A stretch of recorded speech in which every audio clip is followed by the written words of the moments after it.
this policy may be cumbersome, but it's cumbersome in favor of transparency. It absolutely is, and you can scoff and you can laugh all you want, but I'm having some background in interpretation of policy. I can tell you that all this does, it doesn't cut off any communication. People are still free to ask staff any question they want, so nothing has changed there. People can ask any question they want. It can be a quick yes or no question. It can be a long, drawn-out, involved, open-ended question. They can ask any question they want. So nothing has changed there. They can ask the question orally or they can ask it in writing. Nothing has changed. In terms of what staff can do, staff is still free to answer every single question, and in fact, should answer questions directed to staff. But the way that they will answer will now is by regulation. It has to be in some sort of a public forum, whether that be in a public meeting or posted on a public board.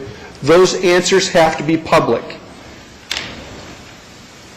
That's transparency.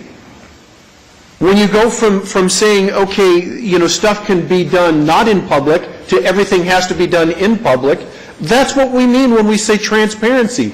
Any other interpretation of transparency is fallacious and wrong.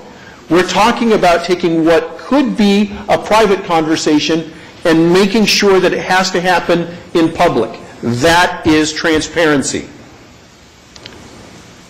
I support this paragraph. I am willing to consider the amendment that Mr. Morse talked about when we're talking about some technical details of submitting a plan, and would certainly be willing to to hear from Mr. Morse on that. But in terms of whether or not we should strike this paragraph, I think the paragraph is a good addition. Yes, it's more cumbersome. Transparency is always more cumbersome. In every instance, there's never been an example of something where transparency is improved, but somehow it's easier. Transparency is always more cumbersome. This is no different. I support the transparency, and we'll put up with the more cumbersome.